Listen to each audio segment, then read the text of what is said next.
The bourbon trembled in my hand, the amber liquid catching the chandelier's soft glow as laughter swelled around me. Elise leaned closer to him. Marcus, some slick-haired co-worker, her voice a low, teasing ripple cutting to the party's hum like a blade. "Oh, Marcus, you're too much," she murmured, her fingers brushing his arm, her lips curling into a smile I hadn't seen in months. Then, as though I were invisible in my own marriage, she glanced at me and said, "Don't mind my roommate over there." The words slammed into me like a punch to the gut. The room tilted, the clinking glasses and chatter blurring into a dull roar. Roommate, after 8 years, 2 miscarriages, and a mortgage that nearly broke us. My chest tightened, but I forced a smile, the kind that hides a scream. The party roared on, a glittering affair right in our living room, filled with Elise's colleagues from the law firm. Crystal flutes glimmered on silver trays, and the air smelled of jasmine perfume and smoked salmon canapes. I'd spent hours arranging the charcuterie, dimming the lights just so, playing the doting husband while Elise drifted to the crowd, radiant in her emerald dress. Yet, standing by the fireplace, I felt like an intruder in my own home. Marcus laughed at something she whispered, his hand grazing the small of her back, and my mind spun. Was I imagining it? The intimacy?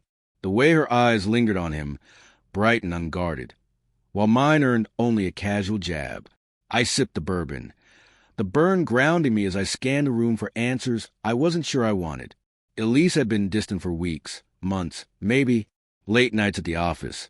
Her phone screen tilted away, a new perfume I didn't recognize. I'd chalked it up to stress, to her big case, to the weight of our shared grief. But now, doubt gnawed at me like a splinter buried under skin. I remembered the text I'd glimpsed last week, Marcus's name flashing on her screen before she snatched it away. "Just work," she'd said, her tone too sharp. I'd nodded, swallowing the unease. Because love is trust, isn't it? Or is that just denial dressed up as devotion? I drifted through the crowd, the buzz of conversation fading to a hum, my eyes locked on Elise. She was magnetic, her laughter a melody that used to be mine. Marcus leaned in again, whispering something that made her throw her head back, exposing the curve of her throat. My own tightened, a mix of longing and rage. I wanted to storm over, demand answers, but my feet stayed rooted, heavy with the fear of what I'd find. Instead, I slipped into the kitchen, the clatter of dishes a temporary shield. Our neighbor Sarah was there rinsing glasses, her eyes soft with pity. "You okay, Tom?" she asked gently. I nodded, though her gaze lingered like she could see the cracks splintering me. The night dragged on, each moment a new cut. Elisa's hand on Marcus's shoulder, his smirk as he refilled her wine, the way she never once looked for me. I stood at the window, the cold glass pressing against my palm as I stared at the snow-dusted street outside. Our street, our life, was it all a lie? My mind replayed every moment. The way she'd stopped kissing me goodnight, the excuses for her late hours, the way her laughter had started to sound like a performance. But there had been love once, hadn't there?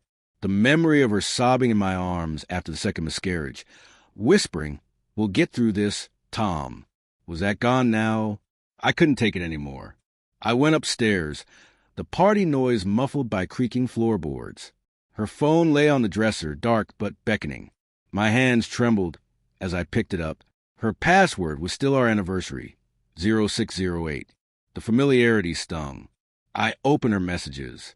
There was a thread with Marcus stretching back months. "Miss you already." He'd written yesterday. "Last night was incredible." She'd replied. My knees buckled, and I sank onto the bed, the phone burning in my hand. Photos, hotel receipts, promises to figure out. Each word a blade, slicing away the life I thought we had. I don't know how long I sat there, the party's laughter mocking me from below. Part of me wanted to believe it was a mistake, a misunderstanding. Maybe she was lonely. Maybe I'd failed her somehow.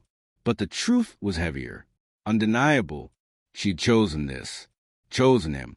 The woman who'd vowed to love me forever had reduced me to a roommate in front of a room full of strangers. I stood, catching my reflection in the mirror, a stranger staring back, pale, hollow-eyed, betrayed.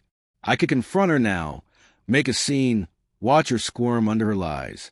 But that felt too small, too fleeting. Instead, I pulled a duffel bag from the closet and began packing shirts, socks, my toothbrush, each item a quiet rebellion. I paused at the photo on the nightstand, us on our honeymoon, laughing in the rain. I left it there, face up, a reminder of what she'd thrown away. Downstairs, the party had thinned. Guests were drifting into the snowy night.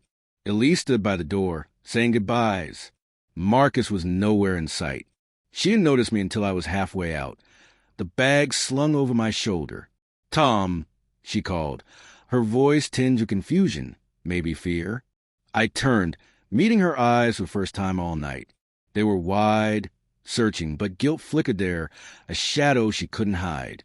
"Where are you going?" she asked, stepping closer, her voice softer now, almost pleading. The house was quiet except for the faint hum of the heater. I could have screamed, could have hurled her phone at her feet, and demanded answers. But I didn't. I wanted her to feel the weight of my absence, the silence born of her choices. "Somewhere I'm not just a roommate," I said, my voice steady despite the storm inside. Her face crumpled, and for a heartbeat I saw the woman I loved, the one who'd promised forever.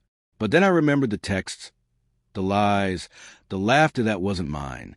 I turned and walked into the snow, the cold biting my skin, the streetlights blurring through tears I refused to let fall. I didn't look back, though I heard her call my name, a desperate sound swallowed by the night. The duffel bag was heavy on my shoulder, but my heart weighed more. I had loved her with everything I had, and she traded it for whispers and stolen nights. As I disappeared into the dark, I left her with a vacancy she created.